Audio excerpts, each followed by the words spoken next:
আসসালামু আলাইকুম। কেমন আছেন সবাই? আজ আপনাদের সামনে একটি নতুন মেডিসিন নিয়ে কথা বলতে চাই।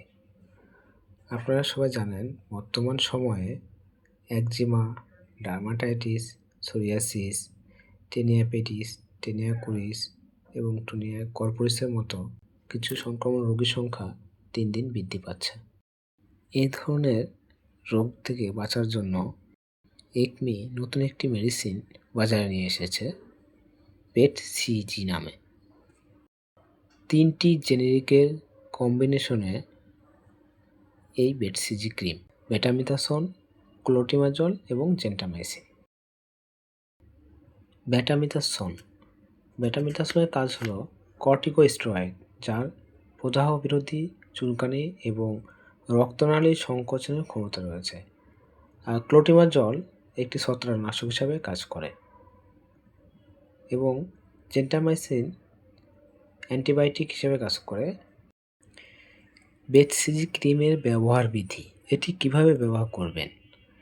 পেট-সিজি ক্রিমের পাতলা আবরণ ত্বকের ক্ষতিগ্রস্ত স্থানে বা এর চারপাশে দিনে 2 বার, ভালোভাবে শুনবেন, দিনে 2 বার অর্থাৎ সকাল ও রাতে ক্ষত স্থানে সুন্দরভাবে লাগিয়ে দিবেন।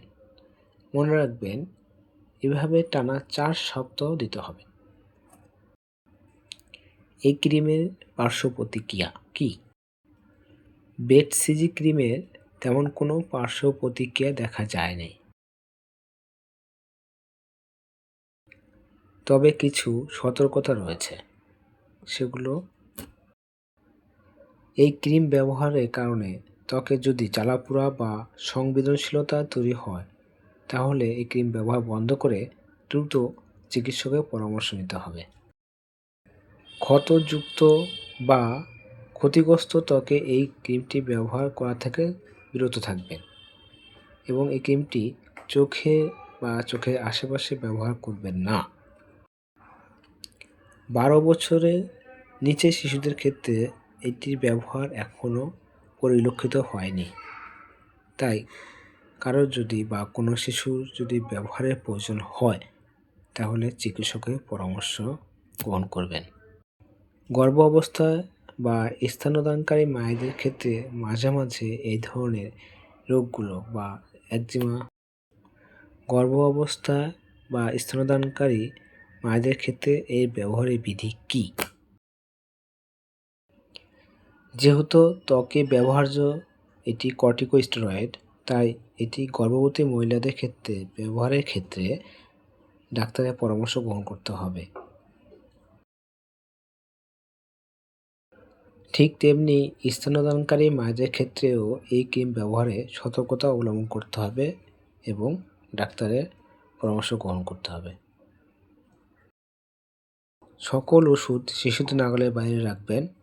আলো থেকে দূরে 30 ডিগ্রি সেলসিয়াস তাপমাত্রার নিচে শুষ্ক স্থানে রাখবেন।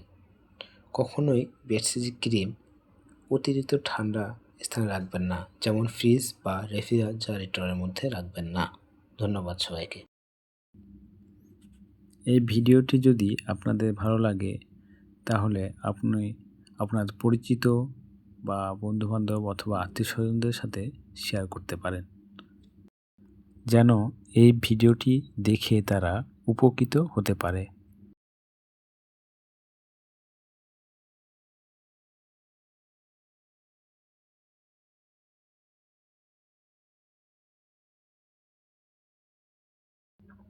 Thanks for watching. Please subscribe my channel.